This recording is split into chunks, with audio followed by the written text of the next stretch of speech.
미국 대선 소식으로 좀 넘어가서 말씀 좀 여쭤볼게요. 네. 지금 지난번에 그 문어 박사가 해리스 당선된다고 예언했다고 말씀 주셔서 데이트를 쳤는데요. 그냥 네. 뭐 레전드 영상이 됐어요. 아, 그랬습니까? 네, 아. 그 영상이 예언한 대로 네. 해리스가 막 치고 올라와가지고 지금 경합주에서 계속 우세의 결과도 나오고 여론조사 결과도 뭐 우세한 것도 나오고 그러더라고요. 지금 어떤 상황이죠?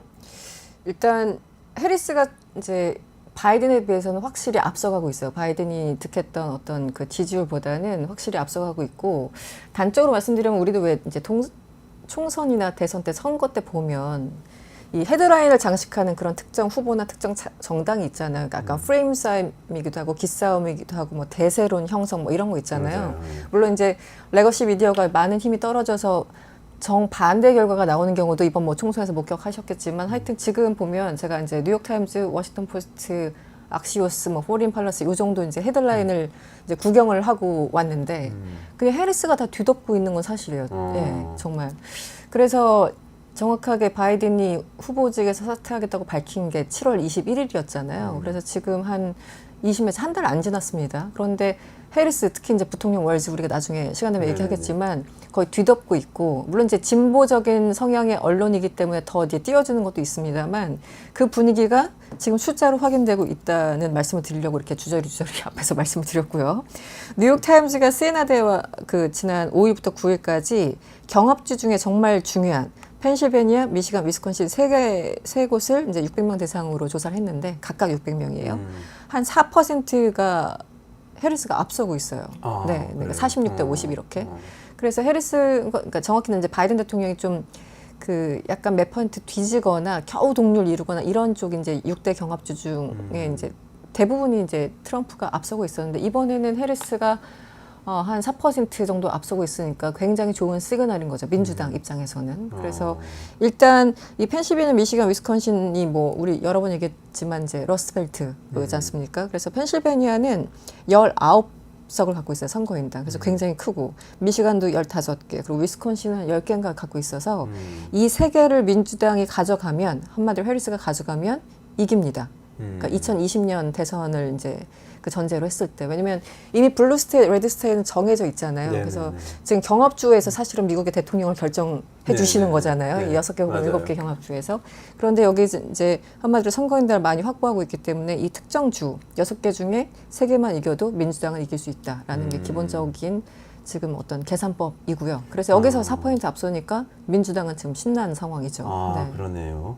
이거 참 신기하네요. 그전에는 사실 바이든 사퇴 직전까지만 해도 네. 해리스가 누구예요? 네. 모든 전 세계인이 트럼프는 다 알아.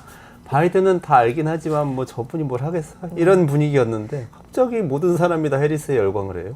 이게 참 이 분위기라는 게 어쩔 수 없어요. 물론 미국 언론이 엄청 띄워주고 있는 것도 사실인데, 이게 약간 기저효과도 있는 것 같아요. 그러니까 바이든 너무 이제 지루하고 재미없고 말도 잘 못하고 하여튼 정치권에서 한 50년 본 분인데 토론도 이제, 못하고 막 이상한 행동도 가끔 하시고 잊어버리시고. 그러니까요. 그런데 완전 이렇게 초상집 분위기였잖아요, 한마디로. 그러니까 민주당 지지자들 입장에서는 민주당을 버리기는 그렇지만 바이든은 영 뭐 표를 주기는 뭐하고 이런 상황이었는데, 해리스가 등장하니까 굉장히 모든 분위기가 바뀐 거예요. 뭐 인종부터 뭐 여성이라는 성별부터 모든 게 바뀌었고, 이제 월즈라는 우리 그 미국 정치권에서도 그렇게 유명한 사람은 아니었지만 어쨌든 월즈라는 부통령까지 지명하면서 모든 분위기가 이렇게 총 집합된다고 해야 되나요? 그래서 지난 3주간 엄청나게 역동적인 상황들이 연출됐고, 기본적으로 연령도 젊어졌고, 미국 언론이 띄워주고 이 삼박자가 맞아지면서 또 전략가들도 모이기 시작했고 이러면서 모든 분위기가 지금 어쨌든 민주당 쪽에 좀 유리한 상황이고요. 근데 모르겠어요. 제가 폭스뉴스까지는 챙기지 못해서 폭스뉴스는 어떤 헤드라인을 지금 뽑고 있는지 잘 모르겠는데, 어쨌든 그 뉴욕타임즈나 이런 데서 나오는 뭐 유고브나 이런 데서 나오는 여론조사를 보면은 해리스가 어쨌든 치고 올라가고 있다라는 그 어떤 분위기는 분명히 확인되는 것 같습니다. 아니 폭스뉴스도 안 봐도요. 뉴욕타임즈만 봐. 전 뉴욕타임즈만 이렇게 주로 체크를 하는데 그전에는 트럼프 비판하는 기사만 있었지 바이든에 대한 기사는 없었어요. 그래, 맞아요. 이렇게 감추고 싶은 우리 후보 막 약간 이런 근데 거. 지금 트럼프 비판 기사보다는 해리스에 대한 기사가 많아요. 많습니다. 그게 확실히 프레임은 바뀌는 것 같긴 한데 요즘 보니까 정책 논쟁도 해리스가 트럼프하고 네. 벌이더라고요. 이제 전반적인 논쟁이 어떻게 되느냐도 중요하지만 특정 이슈에 대해서 어떤가, 특히 어쨌든 모든 이제 선거는 경제적인 성과로 귀결되는 것도 많지 않습니까? 그런데 최근에 경제적으로 보면 이제 왠지 트럼프가 되면은 경제가 더 나아질 것 같아라는 생각을 여전히 많은 유권자들이 갖고 있는 건 사실인데, 바이든에 비해서 해리스가 경제적인 측면에서도 괜찮은 정책을 펼 것 같은데라는 그 숫자가 또 좋아지고 있어요. 그래서 예전에는 경제하면 바이든보다 무조건 트럼프였는데 지금은 해리스도 잘할 수도 있을 것 같아 라는 그런 어떤 심리가, 트럼프가 돈은 잘 벌어줄 것 같았던 것 같은데 우리 예전에 이명박 대통령 뽑을 때 맞아요. 그런 심리였던 거죠. 그러니까 지금 트럼프가 그 숫자 보면서 더 가장 아파하는 지점이 아닐까라는 생각이 들어요. 그래서 그렇군요. 최근 뭐 이 숫자를 또 뭐 말씀을 드려야 되는지 모르겠는데 어쨌든 파이낸셜 타임즈 보도고요. 파이낸셜 타임즈가 지난 11일 날 발표한 건데, 경제 정책에 대한 유권자의 신뢰도를 물어봤어요. 그랬더니 뭐 사실상 동률인데 트럼프를 근소하게 앞서서 42대 41. 그러니까 해리스가 42, 트럼프가 41.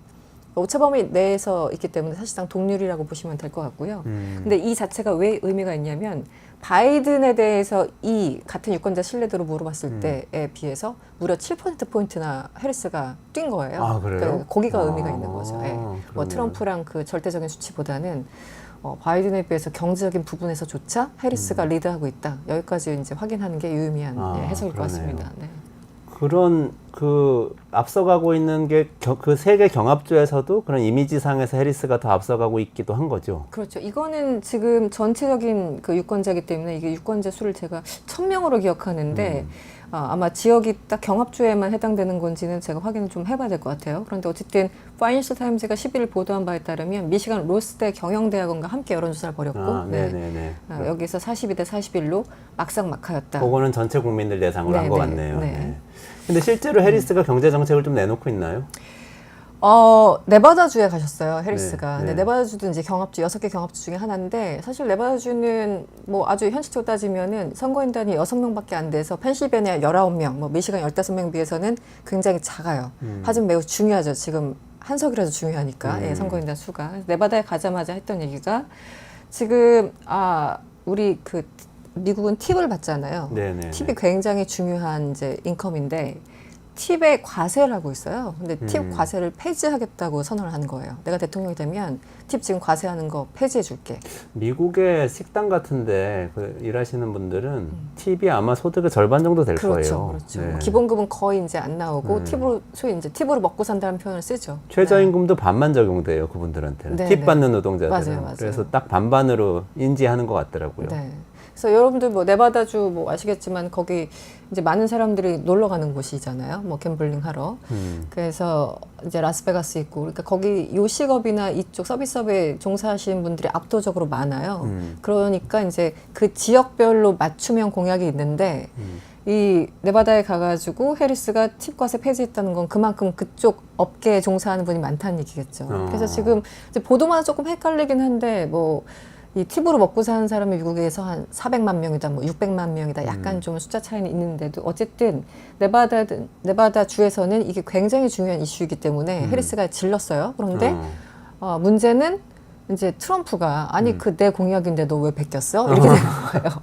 근데 실제 트럼프가 팁 비과세하겠다고 얘기했었어요. 뭐 이 사람은 다 뭐 이렇게 뭐 비과세하겠다, 세금 깎아주겠다라는 게 기본적인. 폐지하겠다고 했으니까. 그러니까요. 그러니까 뭐 저 공약도 당연히 했죠. 그런데 해리스가 이제 팁 면제한다니까 따라했다고 왠지 좀 약간 화를 내고 있는 그런 상황인 것 같습니다. 약간 본인한테 지금 관심이 안 오니까 삐진 것 같은 느낌인데. 맞아요.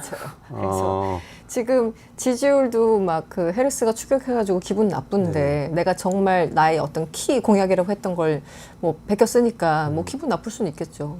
저는 그 기사 봤어요. 그 요리사 노조에서 그 팁 과세 안 한다고 한 거 보고 해리스 지지 선언했다고. 맞아요. 네. 근데 트럼프가 먼저 얘기하긴 했네. 근데 요리사 노조는 거기 지지는 안 하고 트럼프 지지는 안 하고 해리스를 지지한 거네요. 그러니까 더 두 배로 기분 나쁘죠. 그렇죠. 굉장히 기분 나빴을 것 같아요.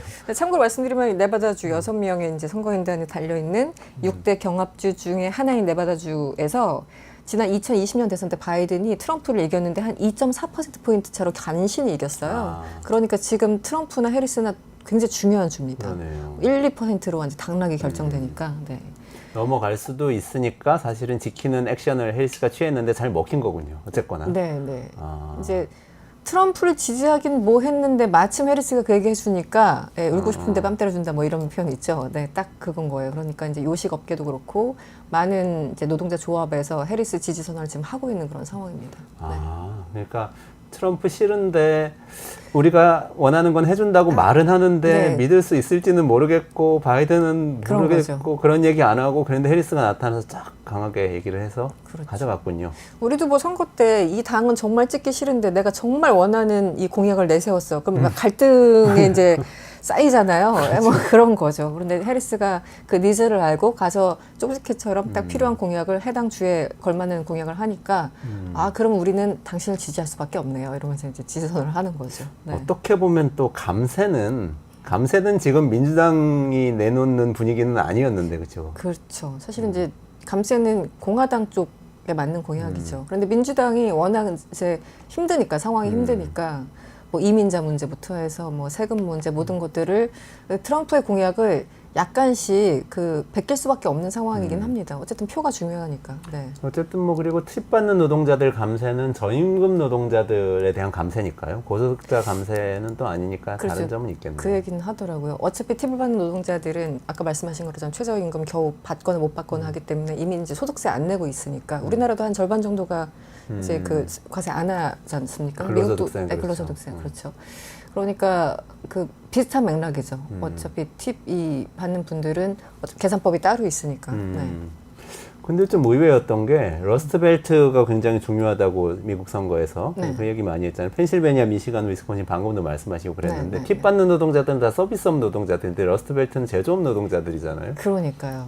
이게 좀 묘하더라고요. 이게 묘해요. 그래서 결국은 다시 이제 돌아가서 그 트럼프를 당선시켰던 그 주역들, 백인 그 뭐 약간 교육을 조금 덜 받은 백인 남성 노동자들의 표가 어디로 갈 것인가. 그러니까 이 서비스업에서는 어떻게 보면 예전부터 뭐 서비스업이나 이쪽 화이트 칼라 쪽은 민주당 쪽이 많았었는데 결국은 트럼프를 당선시켰던 그 표가 이번에 해리스로 갈 것인가 트럼프로 갈 것인가 다시 한번 결정해야 되는 상황이고 그래서 다시 한번 이 경합주가 중요한데 그 중에서 세 곳을 해리스가 조금 더 리드하고 있으니까 정말 또 아무도 몰라. 약간 좀 이런 상황이 됐죠. 그런 상황이 된 거네요. 네, 그런데 분명히 그 추세는 있는 것 같습니다.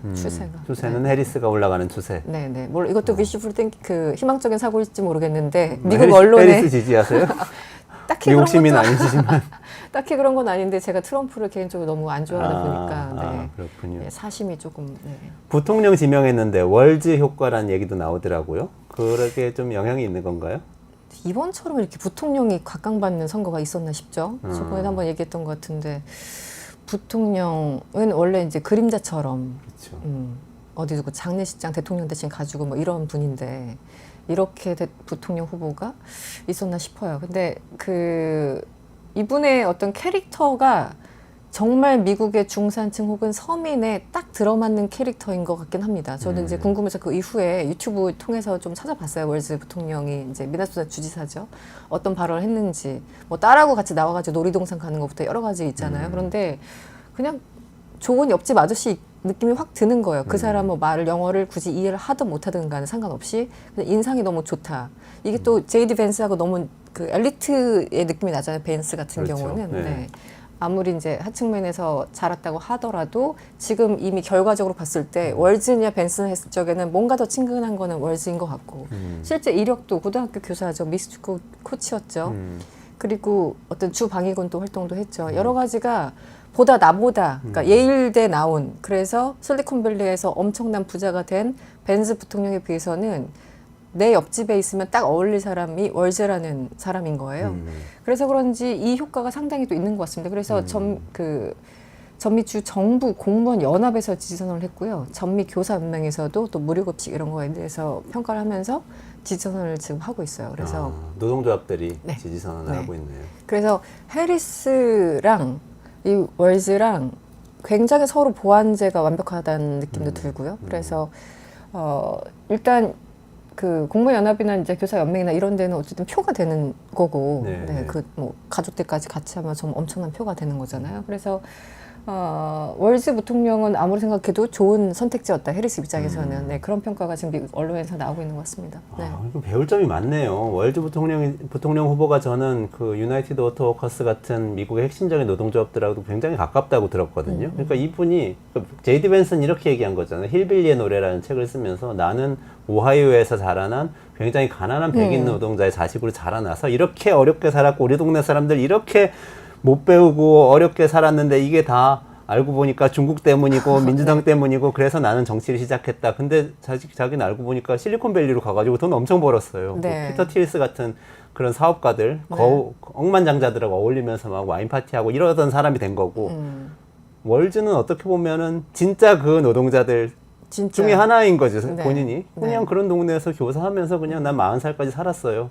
근데 어떻게 하다 보니까 정치를 하게 돼가지고 지금 여기까지 왔는데 전 집도 없고 주식도 없고 정말 아무것도 가난뱅이고 뭐 이렇게. 그냥 주지석 월급으로 살고 있을 뿐. 네, 이렇게 진짜 아무것도 없더라고요. 그러니까 네. 진짜 전형적인 미국 백인이 누구인가를 맞습니다. 재정의를 해준 거예요. 맞아요. 나는 이게 맞아요. 정말 중요한 네. 것 같아요. 뭐 가치, 뭐 미국적 가치, 뭐 지향점, 뭐 여러 가지 뭐 말 잔치가 필요 없이 그냥 월즈를 봐라. 저게 바로 미국의 어떤 중산층의 전형이다. 이거 표본으로 보여주고 있고 실제 그렇게 행동을 해왔기 때문에 그렇죠. 그러니까 그동안 이제 쌓아온 어떤 이력이나 이미지 이런 것들이 굉장히 파급력이 큰 것 같습니다. 네. 제이디 벤스의 힐빌리의 노래 책을 보면 동네에 사는 그 백인 노동자 아저씨들은 다 알코올 중독 아니면 마약을 하거나 자식들을 패거나 네, 막 이런 네, 일들을 네. 하고 있거든요. 근데 네. 월즈는 비슷해 보이는데 아니거든요. 다 그런 게 아니고 너무 그냥 바른 모습이죠. 건강하게 살 수 있구나. 네. 이렇게 시민을 재정의했다는 게 맞아요. 저는 승기를 잡은 요인인 것 같은 느낌이 확 드네요. 그리고 이걸 제가 어디서 봤는지 백인 남성의 어떤 전형하면 그러니까 뭐라고 할까요? 그러니까 그냥 옆집 아저씨 편한 이미지뿐만 아니라 백인 남성의 전형적인 모습을 확인시켜줬다 이렇게 표현하는 그 언론, 그러니까 미국 언론. 네, 그러니까 이게 뭔가 그냥 약간 우리랑 비슷한 것 같아, 뭐 계급적으로 이런 게 아니라 원래 미국의 백인 남성은 저렇게 따뜻한 모습이었고 저렇게 한 가족에서 가장으로서 역할을 하고 또 뭐 예전에 이제 헌터였잖아요. 지금 이제 총기를 반대하지만 네. 실제 뭐 사냥도 하고 어떻게 보면 미국의 어떤 전형적인 모습. 그래서 뭐 특별히 뭐 예일대 하버드 어디 가서 변호사 하지 않아도 저 모습이 우리 미국 사회의 전형적인 남성이었던 게 아닐까. 그래서 오히려 남성성을 더 강조하는 그런 픽업이 아니었냐. 그러니까 해리스가 그것까지 감안한 것이 아닌가. 또 이렇게 상세하게 해설하는 네, 그런 언론 매체 뭐 여러 개 봐서 뭐였는지는 기억이 안 납니다만. 그래서 남성성을 강조했다고 해서 저 처음에 좀 이상했어요. 남성성이 이 월즈랑 무슨 상관이지 했는데 거기서 말하는 그 남성성이라는 거는 전형적인 어떤 그 모델링 되는 그런 모습을 표현하는 남성성이었습니다. 네. 묘하게 한편으로는 노동조합도 이 결집하지만 라틴계나 이런 유색인종들도 호감을 많이 보이면서 결집한다는 얘기도 있더라고요. 네.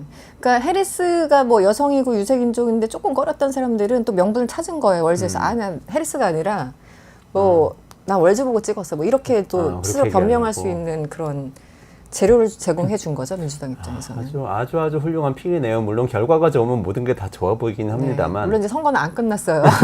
그래서 아직 무슨 일이 벌어질지 트럼프가 또 엄청나게 치고 나갈지 모르겠습니다만 지금 상황 봐서는 민주당이 뭐 나름 3주간을 굉장히 잘 버텨오고 있고 그 죽어가던 무대를 이제 다시 컨벤션 효과를 확실하게 불러일으키고 있다. 여기까지 말씀드릴 수 있을 것 같습니다. 네. 그리고 오늘 두 가지 또 지적을 해주셨는데 두 가지 카드 정말 좋았다. 첫 번째는 저소득 노동자들인 서비스업 노동자들에 대해서 팁에 대해서 비과세하겠다고 한 거. 저소득자 감세 네. 이거 하고 그리고 월즈라는 백인 남성인데 건강한 백인 남성. 트럼프식 백인 남성 말고 네, 네. 건강한 백인 남성을 찾아서 부통령 후보로 그렇죠. 영입했다. 네. 두 가지 아주. 네, 새로운 정의와 역사를 이제 정리하고 있는 거죠. 새로 썼다기보다 원래 미국적 가치는 이런 거였어라고 다시 설명해 주는 거죠. 네, 월즈를 통해서. 이 순간에 갑자기 한국적 가치가 뭐지? 한국 사람이란 누구인가 이런 생각이 드는데 나중에 우리 네. 다시 한번 얘기 나눠보시면 네. 좋겠습니다. 네, 우리도 광복절을 맞이하여. 네. 한국인은 무엇인가 한번 정의를 해보면 좋겠고요. 오늘 여기까지 진행해야 될 것 같아요.